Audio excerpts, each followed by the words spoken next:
I'm Mike. It's a Sunday night chat. I have some notes, but let's just talk about this week here with me personally before I get into this current events nonsense.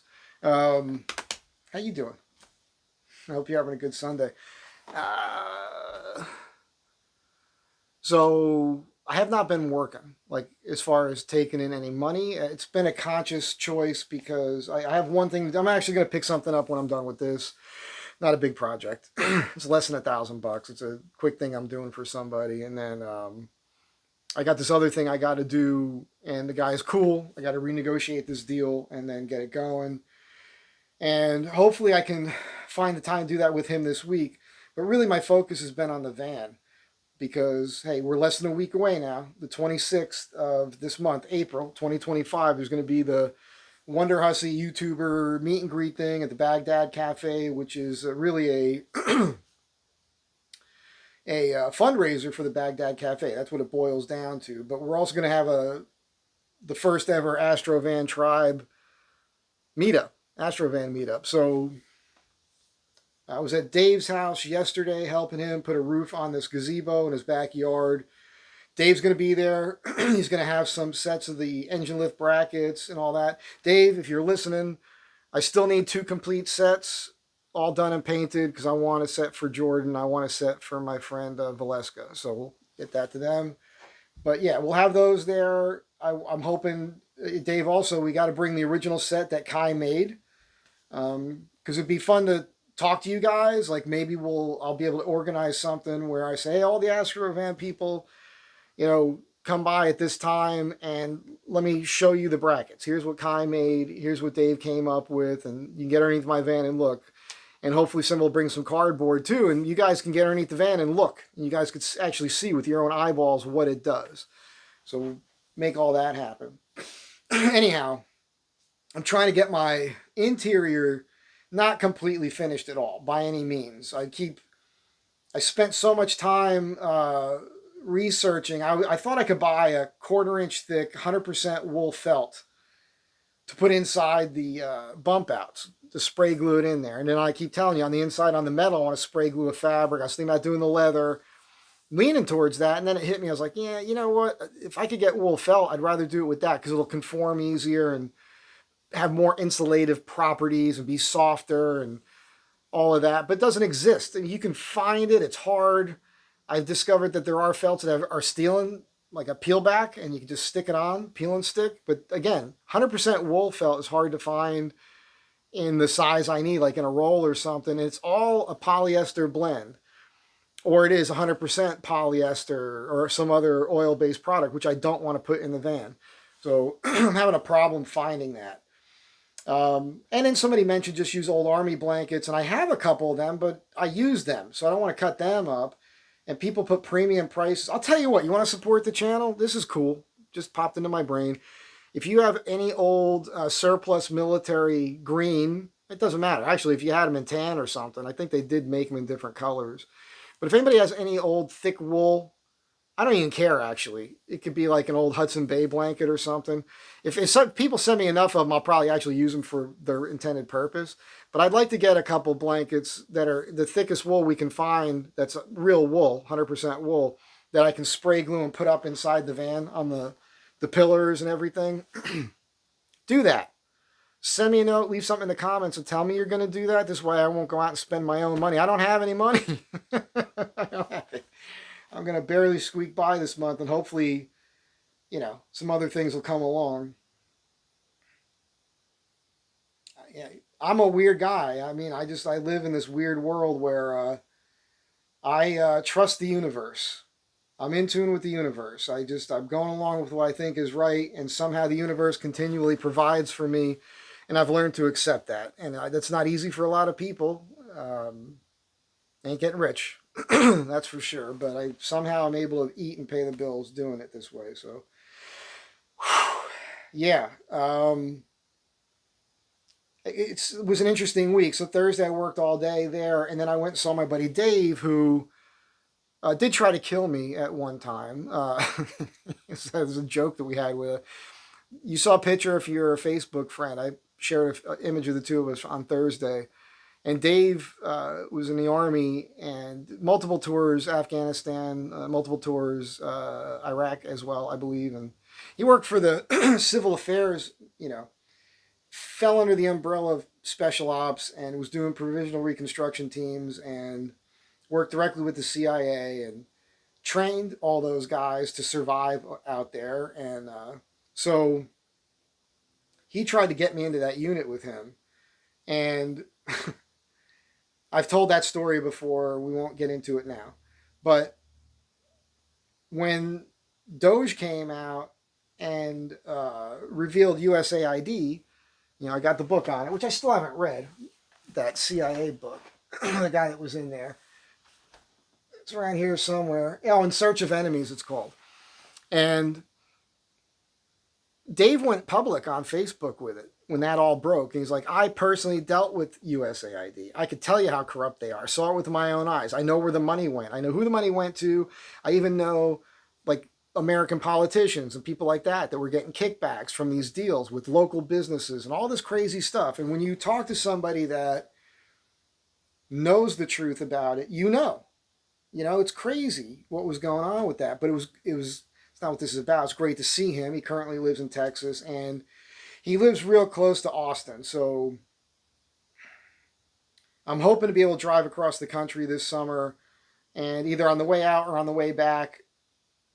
They're going to be in Europe too, so I don't know if the timing will work. But if the timing works, it'd be cool to stay with them for a little bit and then go to Austin every day and sign up for Kill Tony a bunch of times and see what happens with that. That's a dream. That would be a dream come true to get pulled out of the hat and be on that show. And regardless whether Dave's there or not, I think I will probably just do it.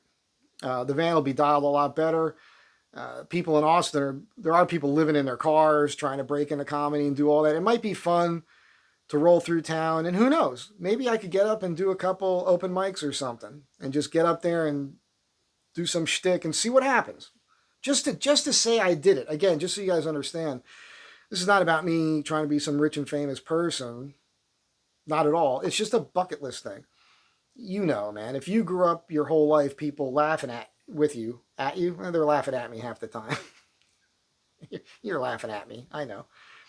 But if you make people laugh all the time, you make them feel good, and you come up with kooky ideas that make people's minds go to a place that conjures an image in their brain that they think is hysterical, that's a skill, it's a talent, and it's something I always just did. And nothing special about me for being able to do this. Most of the people I know are funny naturally like that as well. But when people tell you your whole life, you're funny, you should do comedy, you should do that, well, at some point you should at least try it. And that's just where I'm at in life. I'm just in this last chapter of life where I'm thinking to myself, if I don't do it, I'll never do it. I better do it now. So that's what I'm after. And that's kind of where I want to do it. I'm in LA. I could do it anytime I want, really, here. But I don't like this place that much. So, at any rate, all that's happening. I do want to get to current events, but I want to talk about Sarah a little bit. You guys all know I love her. Wonderhuussy. And I just have to talk about a couple of the videos she did because Sarah knows that she's not always right about everything. Like she'll stumble upon something and she makes up stories about it. And it's very entertaining and I love her. And she's insightful, and the things that pop off in her brain and her ability to think of songs and remember the lyrics and all these things that she can do. It's a talent. And it's great.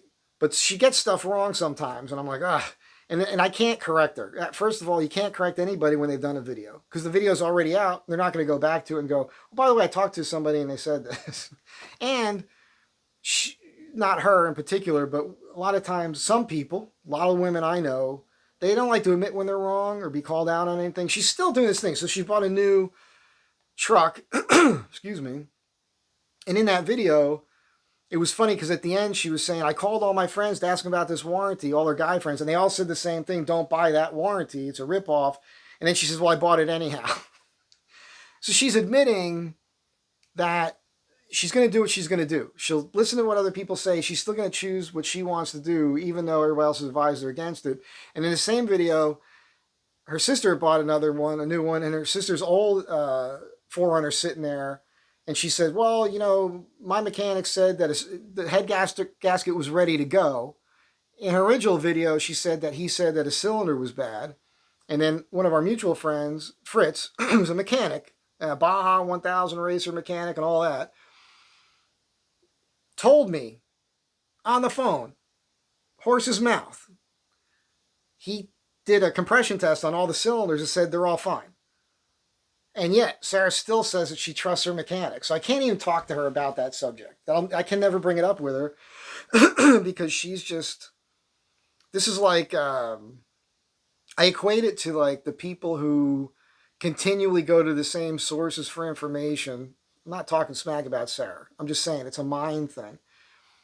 I think it stems from, psychologically speaking, I had all these psych courses in college. I think it stems from just the not being able to admit that you're wrong about something, or you don't want to have to backtrack on things that you've said in the past because you feel like there's some cognitive thing going on in your brain. You don't want to have to go back and correct the record for some reason. You think it won't make you look good. The reality is if you can correct yourself, if something's been pointed out, you're better off. People actually respect that more, I find. So she's never going to do it. She's going to keep going to the same guy and getting lied to and ripped off. That's kind of a bummer, but that is what it is. But that's not the thing. She did 2 other videos where I was like, the first one was the bust of Lenin, the big head of Lenin, the chrome one. I know a little something about that because it was 2 blocks from my workshop on La Brea, at the corner of 4th and La Brea. Now it's a Land Rover dealership. It sat there for years. Pissed me off every day of my life because it doesn't matter what she says. In the video, she says that she did the research. It was made by these artists that say that it was actually a slight at communism. Apparently, it was Mao on top of the head. The top of the head is not in her video.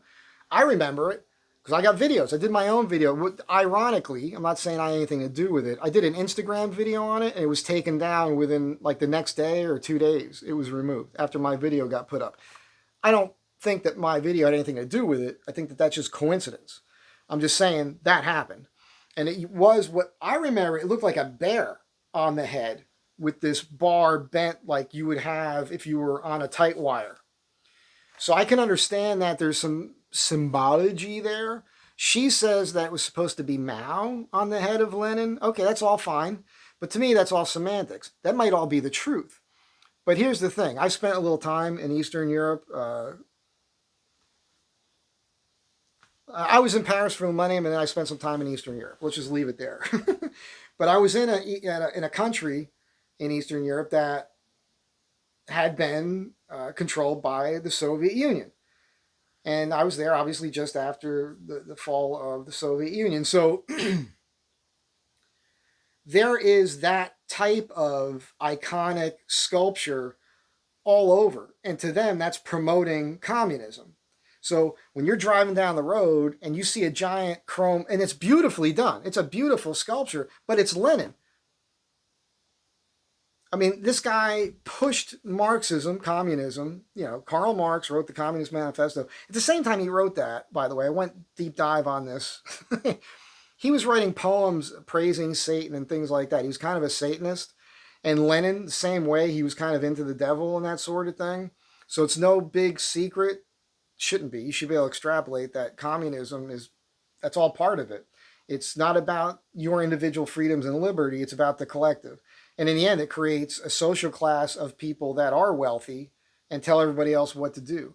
But in order to get there, they get the stupid people who Lenin called useful idiots, who we see today here, Tesla protesters, things like that, to do all this stuff, to create havoc so that a socialist regime can then take power. Because part of the Saul Alinsky thing, the Cloward-Piven strategy and all that is to create so much disruption that the masses, they use these people, the useful idiots, to create all these protests and violence and everything, so that everybody else says, yes, please bring us more police and more controls to deal with all this place to keep us safe. And then what happens is that these people take power, and then that's it. It's all over. You don't have any more freedom and liberty. And then the first people that get shot or hung are the useful idiots that help put these people into power. And the useful idiots get upset because they're the ones who end up putting the actual fascists into power. And then they realize, oh shit, and it's too late because now they're the first ones to get killed. It's crazy. So I'm just saying, when you drive down the road and you see a giant bust of Lenin, it doesn't matter. And I don't even. What are you supposed to do? I see that. I'm not. I'm going to be pissed. I'm pissed off that I see a giant bust of Lenin because to me, it's like promoting the idea of Marxism, which is responsible for hundreds of millions of deaths worldwide, and loss of liberty, people put in prisons, camps, all these things.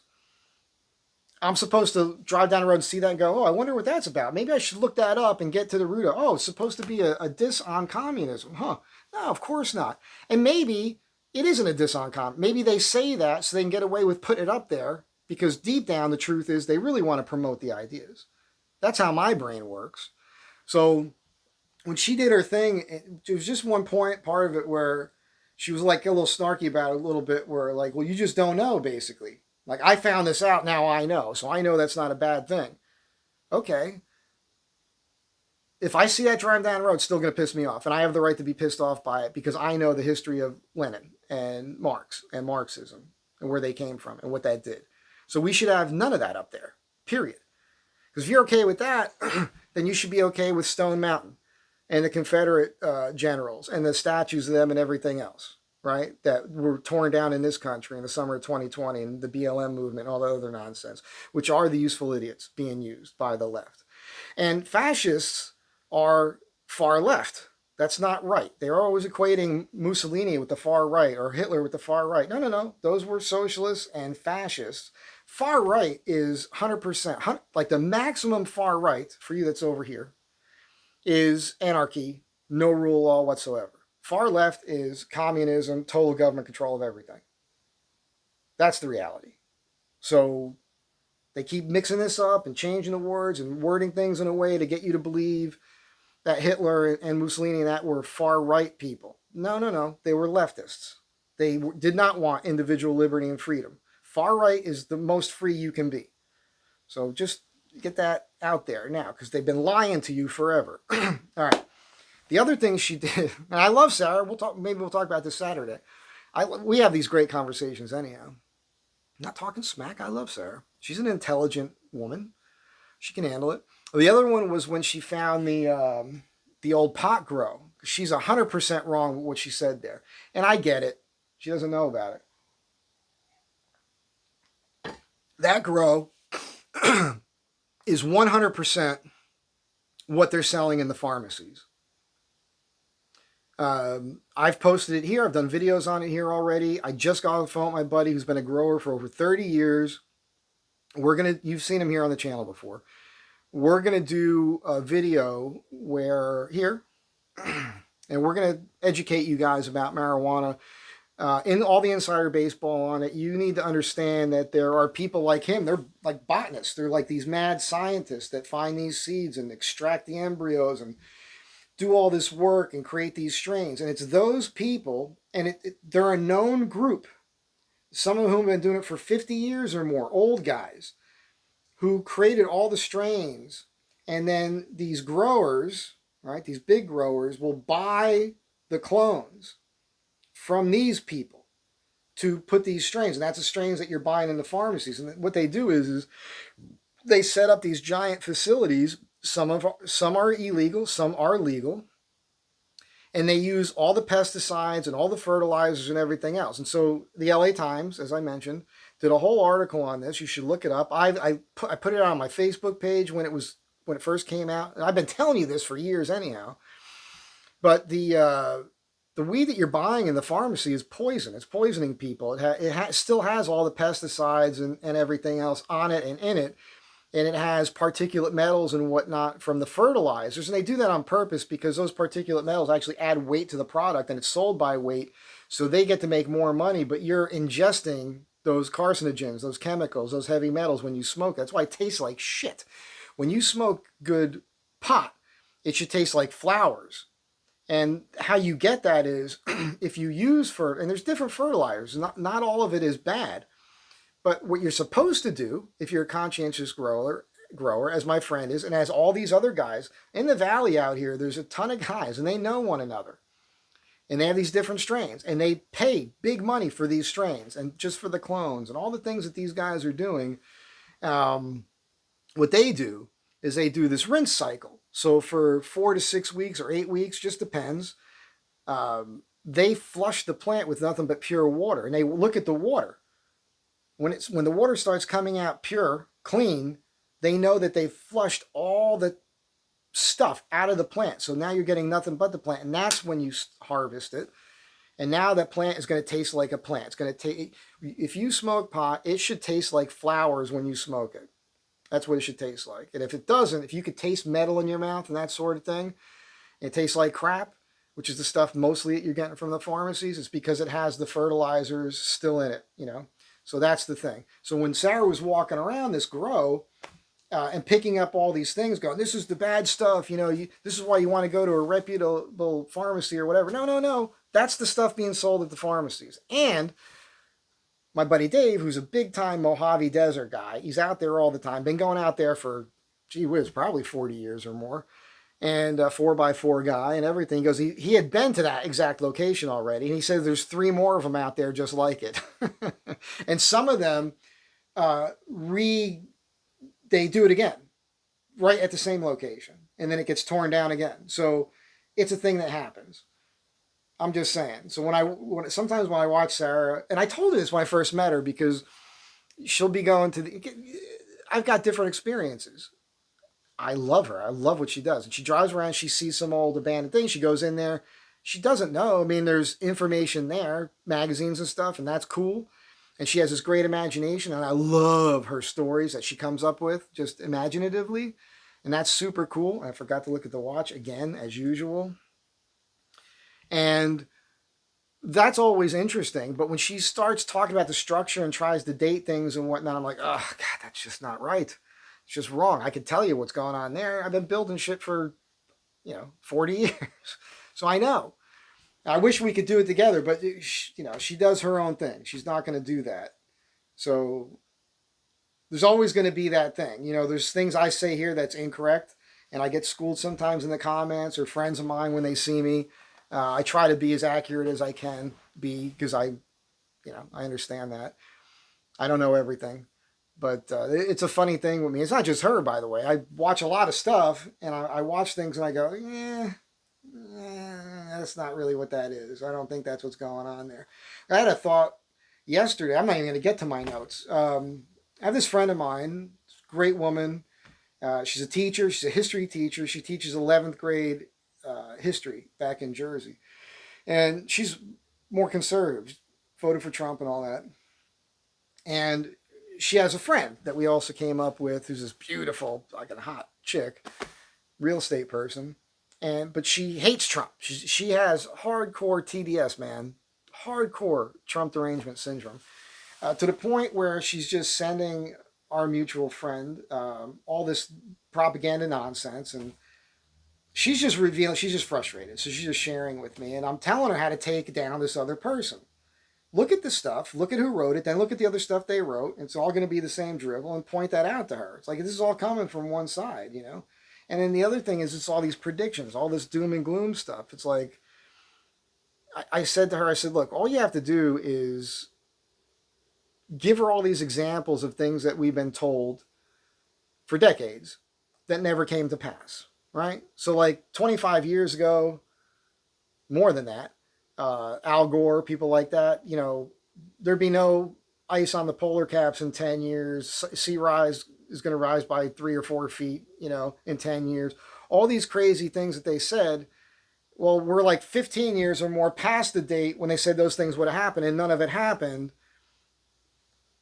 So that's all you got to do, is that you have to keep using the things that they tell you and that they have told you and that they believed, and prove to them that it hasn't happened yet. So why are you still believing the same sources for the information? This is a problem. I don't understand why they can't see it. It's a problem for me. And you have to use that. And like I tell you guys all the time, even in the comments here, well, this is going to happen. Show me. So that's why I tell you, write it down. Write down your predictions. Write that down with the date that you wrote it down. And then we'll see what happens in 6 months or a year. If it hasn't happened, how do you feel about that? How do you feel about the fact that you thought so strongly about something to the point where you alienated yourself from your loved ones, your friends, your family? you attack them for their beliefs and everything else based on something that was programmed into your mind that you're not thinking for yourself. You're just repeating what you were told. And this is what this person says to this other friend of mine. She's like, you guys are just doing the same thing. You're just watching the opposite side. I'm not repeating to you things I'm hearing in the news. I'm not watching the news. I watch Gutfeld. I keep telling you, you should be watching Gutfeld 5 nights a week. It's hysterical, and it touches on all the current topics. And because what they're really doing is they're taking the stories from the left and they're saying, here's how the left is portraying things. Here's why that's ridiculous. And they're giving you those examples. And it's funny. You have smart people on, people who have achieved greatness in life individually and have written books, and they're knowledgeable. That's important. It's a huge difference when you have somebody on that achieved greatness in some other aspect of life that has nothing to do with media or news or anything. And then they've also written their own books on different subjects. And now they're sitting on a panel that does talk about some politics and current events and things like this, because it shows you that they have a multi-dimensional way of thinking with their brain. And so they can take all these different aspects of their life and make it applicable to the current events of the day and touch on it from these different perspectives, versus somebody that went to college that was programmed while they were in school by these left-leaning professors to get communications degrees to be out there in the media. Because those people are not accomplished. All they've done is gotten a degree, and then they got into media. Maybe they worked for a newspaper or something, but eventually they got on television, and that they're a personality.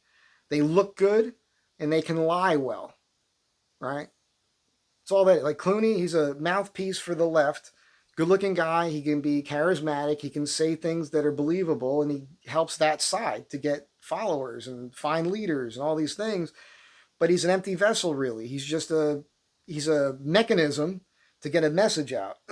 That's the thing. So, just saying. All right. Which brings us to some stories this week. So, the Maryland man, right? The Maryland father that the left is attached to, and this senator goes down to El Salvador to talk to him. At first they shut him down, but somehow he managed to sit with him having margaritas or something. And it turns out that the guy, he absolutely had been found guilty of being an MS-13 member. He'd been in prison before. He's a wife beater, all these things. This is the guy that the left is hanging on as, somebody that was illegally deported. And Hillary Clinton wrote something on X saying, and I'm paraphrasing, the fact that, they're sending people away without, due justice or whatever the hell she said. A lot of the people that they sent to El Salvador were in jail already. They're already in jail, or they were known as criminals, had been in and out of jail already been convicted of crimes, 100% criminals, gang members and everything else. Number one crime, being in the country illegally, crossing the border illegally. So for that reason alone, they should be deported. Anyhow, because they're doing it to them, they could do it to you, is basically what her post was. And you know that that's not true, because if that was true, she would have already been deported to the prison in El Salvador. just like Trump said in the 2016, the run-up to the 2016 election in the debates, when he said to Hillary, yeah, you'd be in jail. That was probably one of the funniest moments of all time in all of political history on television in debates. I fell off the thing here, rolled over laughing with a bellyache. I probably laughed a pound off my body when Trump said that to her live on television, because she does belong in jail, because she is a criminal with the crap that she pulled on that. And, MSNBC had a thing on where it was the swearing in of, Trump was swearing in somebody for some job. I forgot what it was. And then he went off into the whole thing with the Maryland dad. And he get me that paper. And he just read off the list of why we know he deserves to be in prison in El Salvador. And MSNBC cut him off as soon as he started saying that. And what it reminds me of, so the Maryland man story is, they believed, apparently the way it went was that the guy's lawyers lied about him, and the newspapers picked that up and tried to make him sound like this totally normal guy from El Salvador, family man, you know, all this stuff. And they just totally ignored all the other stuff. And it reminds me of the Zimmerman case. You guys remember the Zimmerman case with Trayvon Martin? I said it at the time. Some news guy saw the story come out, no pictures, no video, and they saw Zimmerman shot a black male, young man. Oh, racism. Big deal. Big fucking story. Then it turns out Zimmerman is like, I don't know what the hell he is, but he ain't white. He's like Puerto Rican or Mexican or something, or South American. He's from some other freaking country. He's a brown guy. And the truth about that story is that there had been a lot of break-ins in his this community that he lived in, and he was like the head of the neighborhood watch there. And Trayvon looked suspicious to them. He kind of confronted him, and that was it. But Trayvon took umbrage with that, and then ran away and hid and ambushed Zimmerman. Jumped out from some bushes, jumped Zimmerman, started beating the hell out of him, because he wasn't the little kid that they showed the pictures of. He was 6 feet tall at the time when this happened. And Zimmerman pulled his gun out. Trayvon's on top of him, beating him to death. Zimmerman pulls his gun and shoots him in self-defense. Now, here's the thing. Look up Trayvon's backpack sometime. Just type that in, Trayvon's backpack, into a search engine, and you'll find the whole story. It turns out Trayvon was the burglar. So his dad lived in that community, right? He lived with his mom. He'd come visit his dad, and at night he'd go out and break into houses and steal shit. That's what was going on. So Zimmerman actually confronted the right guy. And none of the media didn't tell you any of that. But that all came out in the court case. So if you would have paid attention to the court case when that was happening, you would know what the truth of the matter is. But it's just another case of the media not getting it right from the jump and then doubling down on the lie that they told originally because of the cognitive issue. Now, in this case, when it's the media, it's for a purpose. They're trying to get you to believe a narrative that's bullshit, to divide us, to make us hate one another. When somebody like Sarah does it, that's just her life. She's not doing that on purpose. She's not doing that to get you to believe. She's not trying to get you to go to her mechanic, you know, to have him work on your car. She just has that thing, and that's what these people have. So I wanted to tie all that together so you understand. There's just this thing, and a lot of people do it. I've probably done it. You know, I mean, I've probably been at, I can't think of any examples. If I was pressed, I should have thought about it. You guys know me. I'm one and done. I just a one take thing and I'm done. I'm not editing anything here. And I don't think ahead enough to know what I'm going to be talking about. But I'll bet you if I was to think about it, there's probably examples of things that I believed and repeated and said over the years that later I discovered new information on, and I no longer think that way. I've said it here. I've done this in different videos. I just can't give you an example. But you probably can, so write it in the comments. What else? Oh. What is it? The Blue Origin flight? The female astronauts are not astronauts. They did not go into space. That didn't happen. They weren't crew members. Not crew members. It was a ride. And it went 62 miles up. It never broke out into space completely. And, I mean, they never experienced zero gravity. None of that. What it was it shot high enough to where they could see space and everything. And then it dropped. That's all it was. They're up there for like 240 seconds, like 4 minutes or something. That's how long they were there before this thing started coming down, I suppose. And then as it came down, they experienced weightlessness. That wasn't a zero gravity thing. That's because that thing that they were in, that capsule that they're in, was going fast enough to where they're floating inside the space inside of it. It's not the same thing as being in space where you're in space and you're floating all the time, the whole time you're there, because there is zero gravity. So they didn't experience that. And to call them crew members is silly, because it would have been no different. You know what it's like? It's like if you were in a bus and the bus was traveling at 90 miles an hour and hit a bump and went up in the air for a couple seconds and came back down. It's the same exact thing that they did. It's all. It's a ride. And that's what it's going to be. That's what that's going to be. What they actually showed you is something that you're going to be able to pay for soon. I think it's going to be a thing. It's going to be like a ride at Great Adventure or Six Flags or something. It's going to cost you $5,000 or $10,000 or something, and they'll eventually make it to like 20 people could fit in it. and they're going to shoot you up into that 62 mile zone, and you're going to float back down, and that's it. You will not have been an astronaut. You're not an astronaut. That does not make you an astronaut. And it wouldn't have been a big deal. This would not have been a big deal if it wasn't for that stupid moron Gail, whoever the hell she is. I never even heard of her before because I don't pay attention to this shit. Katy Perry and all these other broads that were on this thing. If they didn't say all the bullshit that they said, we're astronauts, we're a crew, and then try to defend these stupid statements, this would just go away. It wouldn't be a big deal. Everybody would accept it for what it was. Publicity stunt. It's just a ride. It's fine. But for them to double down on it and try to, like, they got to own what the truth is because they're only making themselves seem dumber every time they open their mouths, which they don't care about because they can say whatever they want. It doesn't affect their bottom. At least at this point, it's not affecting anything. They all still have their jobs. They still have the millions of dollars that they have. They're still in the public eye. So they can be the biggest morons that they want to be, and it doesn't matter. It doesn't change their life. If it did change their life, if you people started tuning out to them, stop buying their records and that sort of thing, then all of a sudden something might change with them. The biggest tool that we have, and I said this for years now, the last 4 years I've been saying it, the one thing, and it worked. The one thing that we have is ridicule. We have the internet, and we win the meme war with these morons. So that's what we have going for us, and it worked. So that's where we're at. I'm not going to talk about this. This is another thing that doesn't really need to be said. That's kind of it.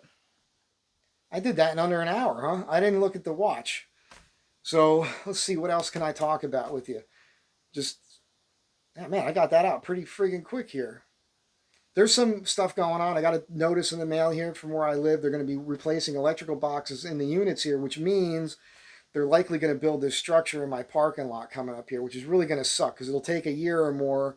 And when they're done, I won't be able to park the van, I don't think, because I don't think they're going to make it high enough for me to get the van under there, which would force me to have to move. Even during the time when they're building this, if this happens, I don't want to park the van on the street.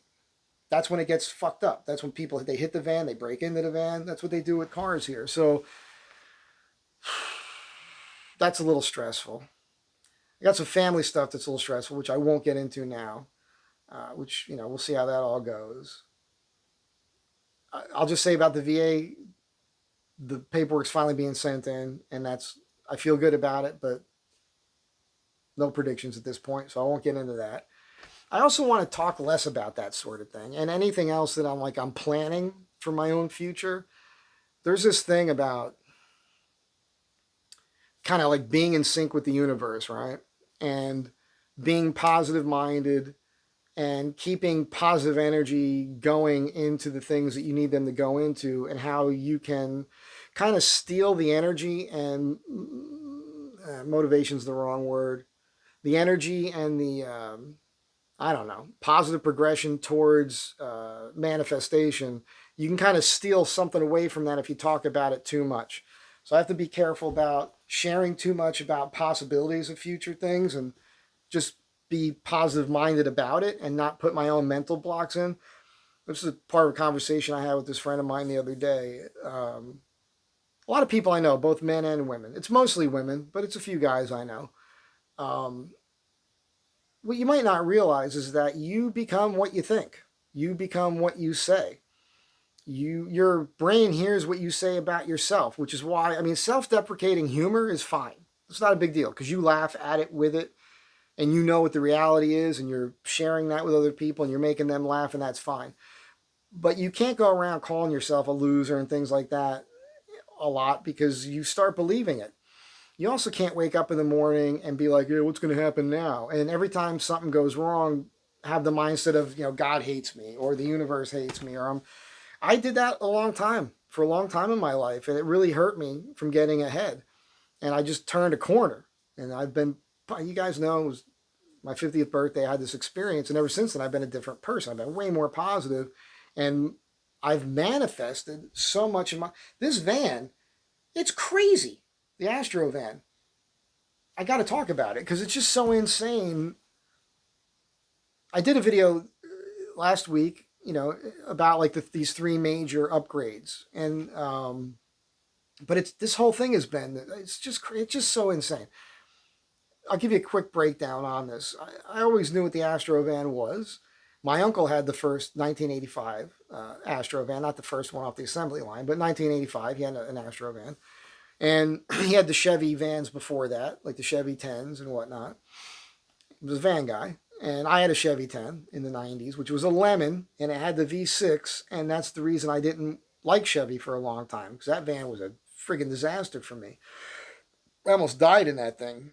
And I'll tell you that. Okay, I wasn't going to go here, but I'll tell you the story of this. When I was 23, my buddy wanted me to go to the local college with him. He ended up becoming a chiropractor. A bunch of my friends became chiropractors. I was going to become a chiropractor. I was going to follow in that same line. I thought about it, and I was like, I don't want to be touching strangers all day. That just weirds me out. I don't want to be putting my hands on people I don't know. So I knew I couldn't do that job. But I went with him to this, it was like a college orientation thing. And so there's a thing in the assembly hall, and they tell you what goes on there and everything else. And the way he sold me on it was like, come on, let's go. There's going to be milk and cookies and coffee and girls. It's like, oh, there's going to be chicks there? I'm there. And then in the chow hall, the cafeteria was this interesting building. It was this round building, and around the perimeter of it, they had the tables with all the heads of the different departments. And there was this really good-looking woman there, and she was the head of the Educational Opportunity Fund. And she had to be 50 or more. She lied to me about her age, because she had two kids that were older than me, and I was 23. And she was drop dead gorgeous, super fox. And, so I was like, all right. Nobody else was there. So I started talking to her, and she got me into college. And then we dated for a while, and she actually bought me this van, and it was a Chevy van. It was a 90... It was an 86. I think it was an 86 Chevy van, and this year was like 1990, 91 was when this happened. So it was a 1986 Chevy 10 van, brown. We went to look at it at night, so I missed a few things, and I was all jazzed, and so we got it. I think it was $4,000 at the time, used van. Well, it was the engine was kind of blown. It was always blowing smoke, and I didn't know that, and didn't know as much about the cars at the time. And you should never look at a car at night. That was the lesson I learned there. But that thing had all kinds of problems, wrong parts on it and everything else. And I was coming home from Pennsylvania on Route 80, coming through the mountains there, in a heavy, heavy, heavy downpour in an empty van, and it was heavy winds. And I was in the fast lane, and sure enough, I ended up hydroplaning. I mean, when you hydroplane, you know what hydroplaning is. The tires of your vehicle lose contact with the road surface. The water gets between it, and that's it. Doesn't matter if you do this, doesn't matter if you hit the brakes. You're floating on a like a carpet of water. And so the van's going, and all of a sudden it started hydroplaning, and then started doing this. There was nothing I could do.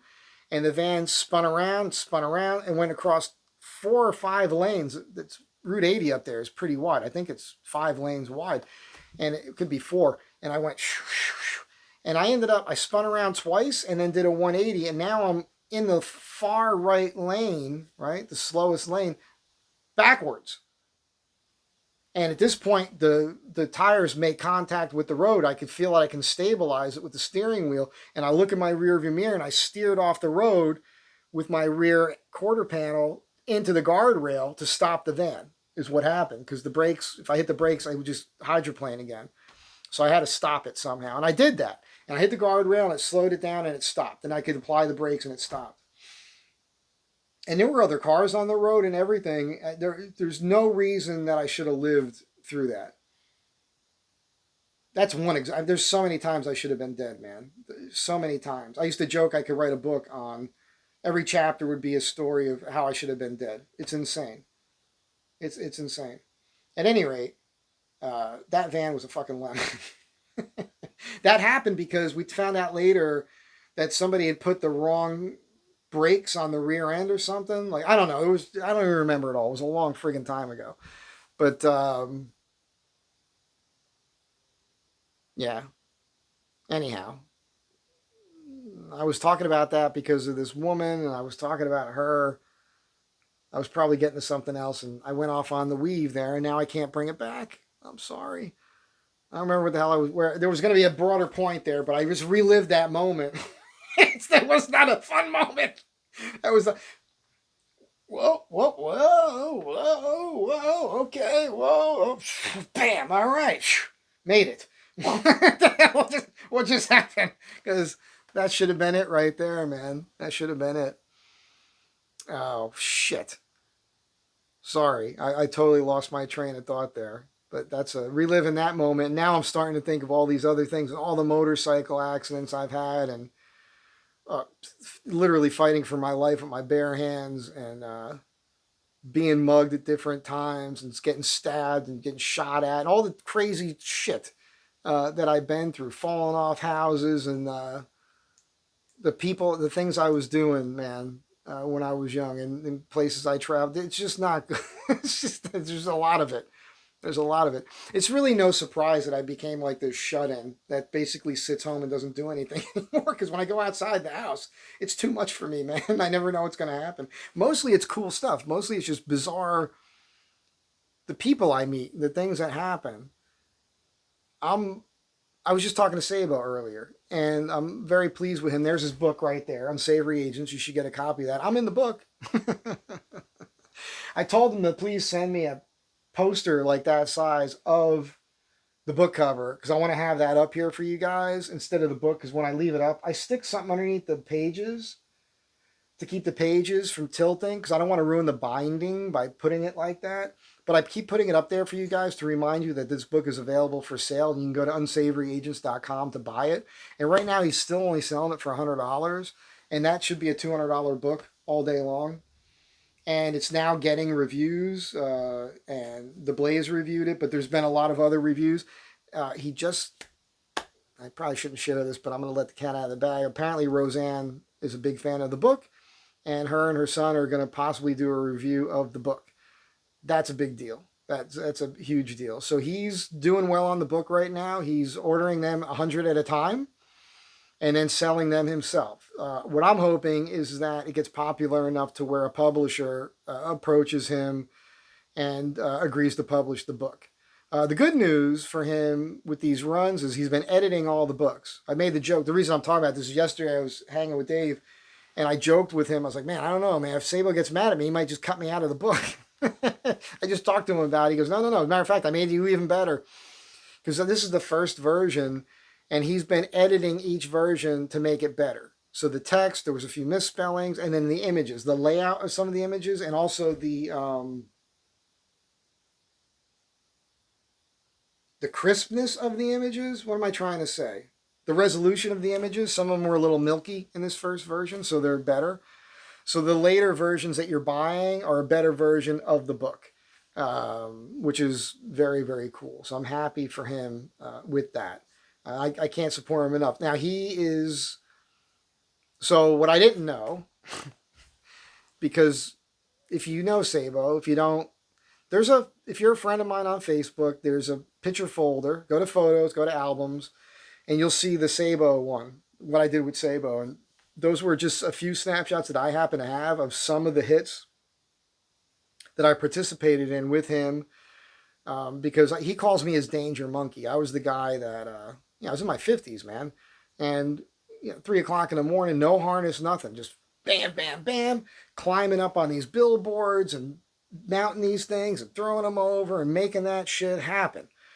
No fear, just sometimes 60 feet in the air or more. Crazy, kind of stupid in a way when you think about it. But it was such an adrenaline rush, man. It was so much fun. And I said this before, I felt like I was doing something. And so when he was going to do the book, he asked me if I would write like a blurb. And I guess I wrote more than I realized, because I think it's like 3 or 4 paragraphs that I wrote. And he put it in there, which is very cool of him. I'm the only guy so far. I think he'll probably put 1 or 2 of the other guys that helped him out too in the book if they want to. I didn't ask him to put me in the book. He wanted to do it. And he asked me to write that blurb. So I'm very proud of that. And I write in there that I saw us like as the Sons of Liberty, right? From the 18th century, in the build up to the American Civil War, not the Civil War, the Revolutionary War. And I'm proud of that. 5 years I did that with him. and that was fun. So, turns out he got busted in Colorado, and he put up some very funny illegal alien crossings. You know, because Denver's a sanctuary city. I think Colorado is a sanctuary state. I'm not sure about that, but I think pretty sure Denver's a sanctuary city, and they they busted him. They took him into court and they put him on probation. And he asked them, and they said if he does any more street art anywhere in the country, not just in Denver, it will break his probation and he'll have to go to jail. So he's not going to do any hits until after October. The good news is he, which is bullshit. I mean, if Sabo wanted to hire an attorney, and I wish he would, that would get thrown out because that goes against the First Amendment. I didn't get into that with him because when I try to, there's been many times that Sabo's gone through something in life. I can think of a big one right now that I'm not going to share with you because it's so crazy. He could be so wealthy right now because of this one incident. But he's like Sarah. He's exactly like Sarah. And I'm not saying there's anything wrong with Sarah. I love Sarah. Please don't take that the wrong way. I love Sarah. I appreciate who she is, just like I appreciate who he is. And just like her, there's no telling him anything. There's no telling him anything. There's no like, hey, dude, what about the First Amendment? You have the right to put up all the stuff that you want to get your message out. They can't prosecute you for that. That's crazy.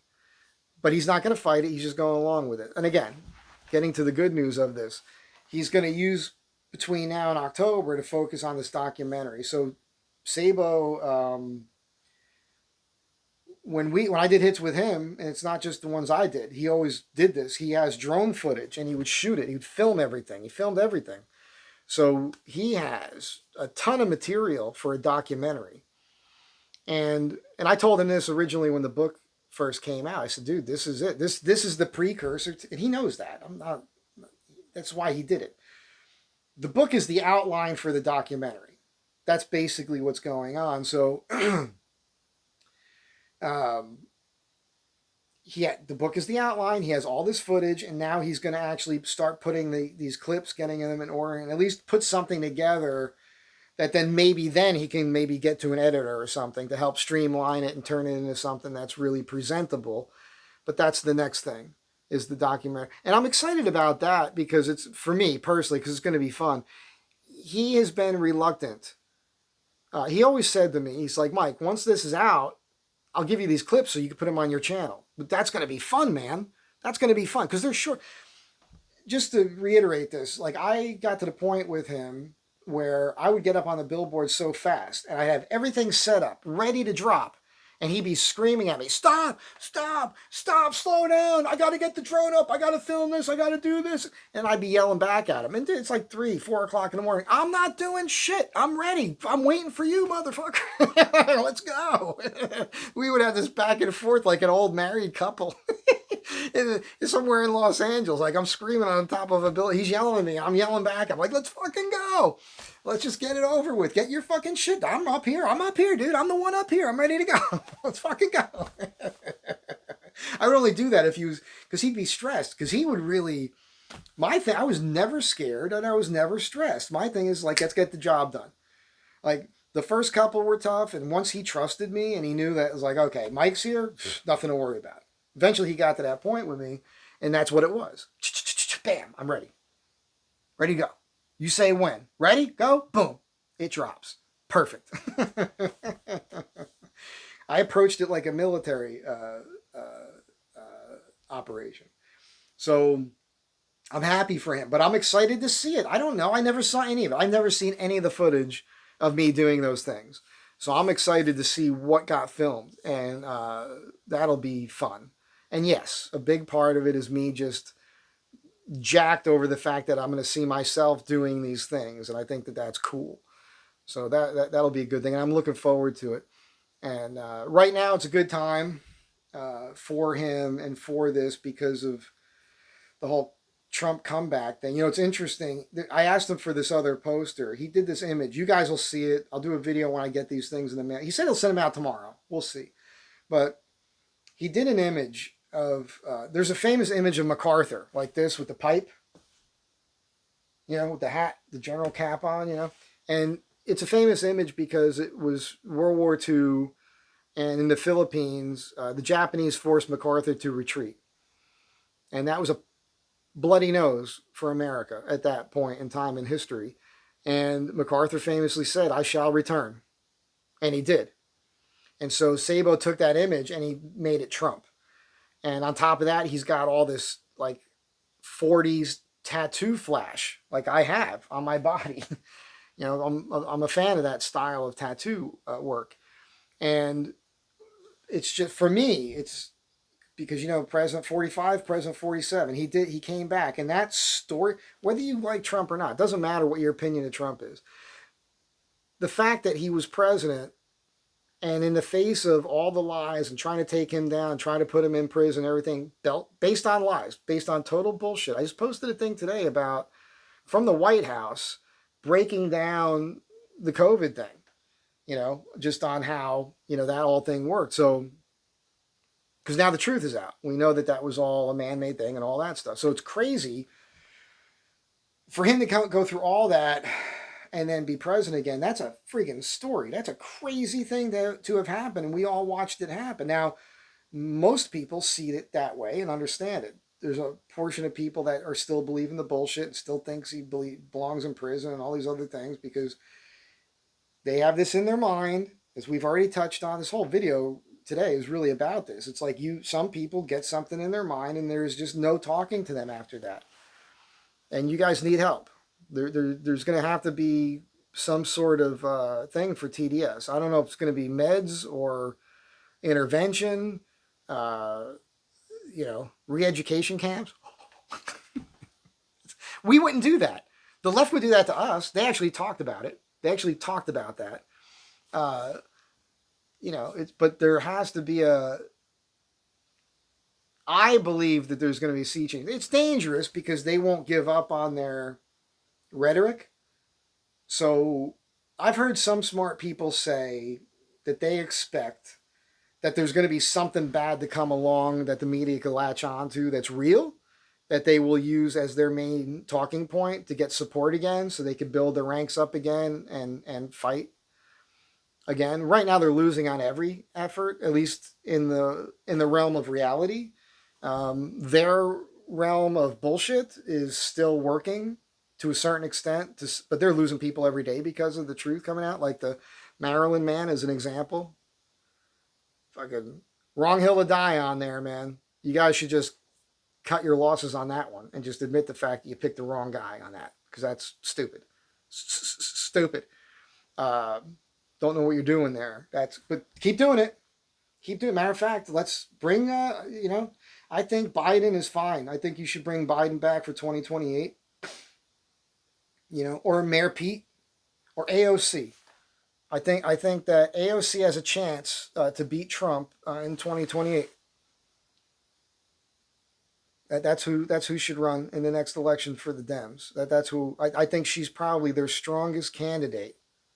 Yeah, AOC. That's who it should be. I'm afraid of her. I'm really frightful of her. I mean, she's really, that's a powerhouse politician there. I'm telling you. That's who we got to be worried about.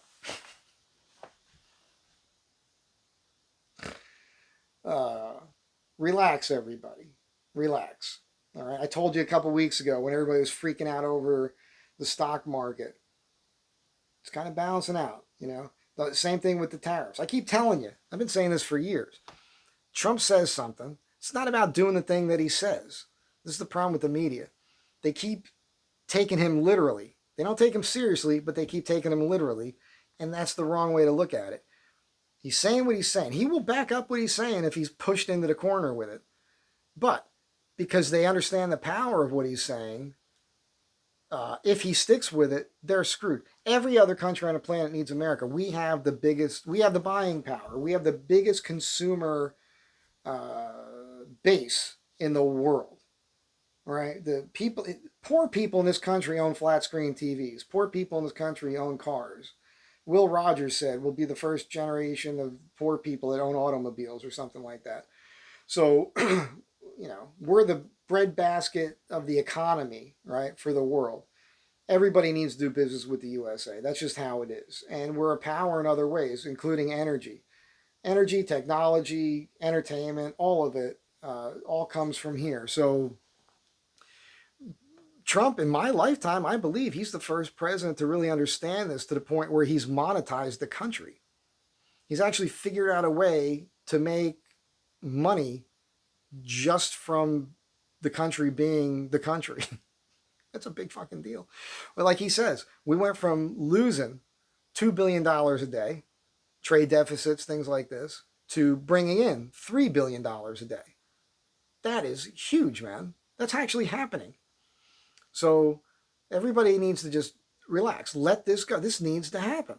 Let's go. Look, we did it. We signed on with the Obama thing, saw how that worked out. They voted Biden in, which they didn't. I still believe that that was a sham election, but we had 4 years of that. And what happened? We were in a recession. The media didn't call it that.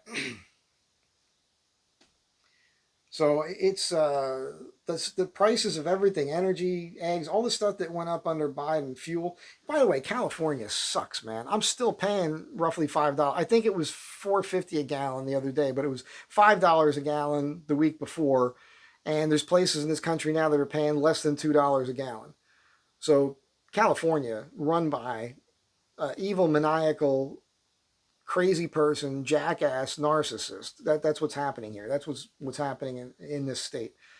It's insane. And the guy takes no personal responsibility for anything. He just points the fingers at everybody else. Nothing's his fault. And he's not trying to run the state in the proper manner, in a way that's good for the people that live here. It seems like he only cares about how he looks to people. It's very strange. The guy has no business doing what he's doing. But it's generational here. There's like 3 families that have basically been running California, I think since the 1930s or something. I've done videos on this. I can't retain all the information because every week there's new stuff in my brain and I got other shit to worry about. Anyhow, we've probably been close to an hour now, so I'll let you go. Every week I just try to go for an hour. That's all it is. That's a Sabo thing. We're friends. We have this little competition to a certain degree. He said to me years ago, because he does this thing on his channel. I wish his channel would get more views, but I think he's hard for people to watch because he's not like me. I'll talk about stuff and it's all off the cuff, all off the top of my head. I'm not looking things up necessarily, and I'm not reading comments like in a live video where feedback can keep you talking longer. This is all just me. Because he was saying, it's a big deal to be on screen for an hour and talking for an hour. And my thing was, yeah, but you're interacting with other people. That's easy. And you're looking up stuff that gives you something to talk about. I'll show you what talking for an hour is. And that's what this has all been. That's all this has been. Just to show them what I think talking for an hour is. And the truth is, and you know it, I could probably sit here and talk for 5 hours. Nonstop, man. And not that you would be here watching it, but I could probably do that.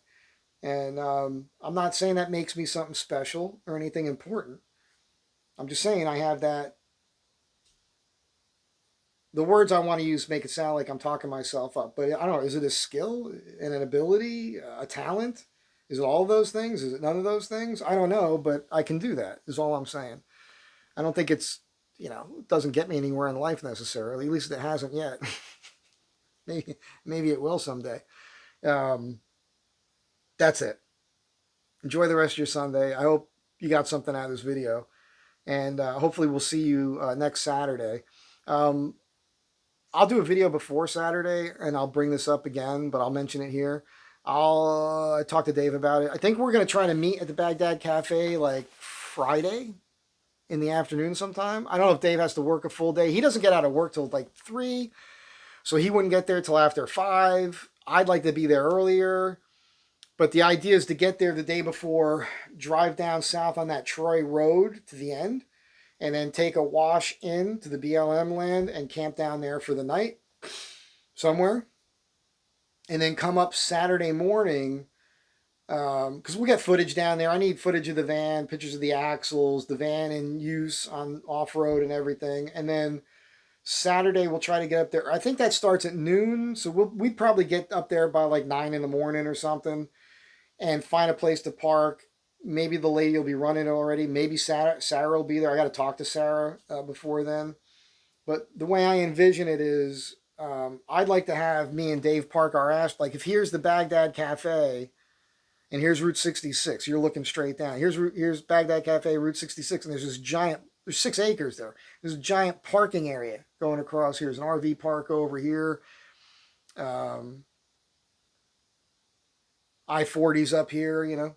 And we want to, like, here's a Baghdad Cafe. I'm thinking we should park over here somewhere, kind of in the middle of that area, me and Dave. And then if you have an Astro van and you want to show up, try to get there earlier and then find us. And maybe we'll park, depending on how many people show up, maybe we'll park in a circle like they used to do with the wagons, you know, the wagon trains going across the country back in the day.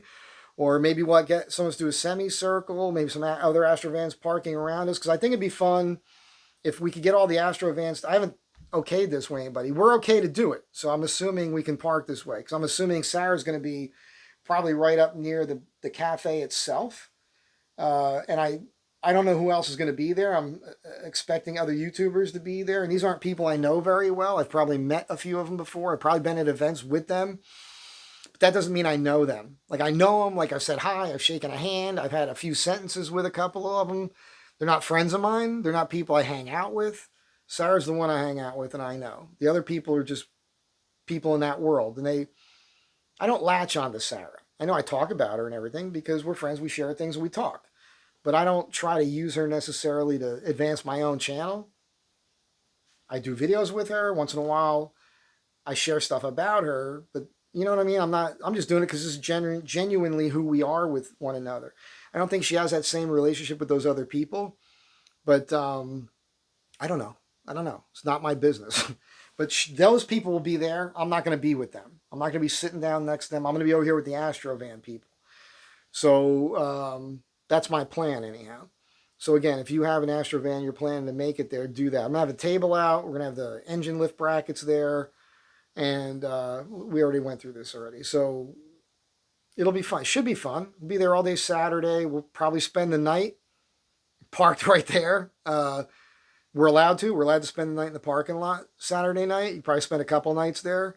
But I'm anticipating on driving back on Sunday to LA because, you know, I'm hoping to be getting back to work Monday on whatever it is I got to be doing. Hopefully I'll have the other project going by then. If not, feel free to send donations. I don't ever really do that. Like I don't do Patreon or anything, and I really should maximize my ability to make money with this channel. It's stupid not to at this point. But I'm not a beggar. I feel really funny about it.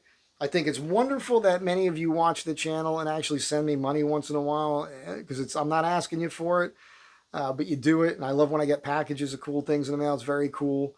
There are some products coming again with some companies because they're interesting products that I can use and or pass off to people I know that can use them. So that's happening. And I'm going to learn a lot on this. They're doing a raffle for the Baghdad Cafe, and I don't have that in my brain right now. I think what we're going to do is we're going to do this as a test just to see how many people are interested in showing up. But in the future, if this turns out to be pretty good, we'll do more. And we'll probably do them at the Baghdad Cafe if that works out well. I think that that's going to be a pretty good location. My brother's property on old Route 66 could be a future location if we can get a new roof on his bathrooms there and all that. But I can envision us having a good group of people together and a band or something. I can imagine being on the roof of the Astro van with a bullhorn if I needed to tell people what's going on. I can imagine us doing a raffle. I think I could be raffling off some of these products that I get sent from these companies. I think that would be cool, and stickers and stuff like that. And if I could get ahead someday, I'd like to do some T-shirts and have them available for sale and all that good stuff. So again, I say this all the time. If there's any T-shirt people out there, please contact me. I can use some help with this. And anybody out there who makes products where you put logos on them or something, reach out to me. Maybe we could work something out. because it would, makes sense. I'm going to leave it there. I'm going to stop talking. You guys have a great day. I appreciate you. Thanks for being here. Honestly, I love you guys. Best subscribers on YouTube by far, hands down. Just look at the comments. 99.9% of all the comments here positive. And that's all I'm trying to do here is promote a positive, uplifting mindset. And let's all help one another out. And that's it. Be good. And I'll catch you in the next one.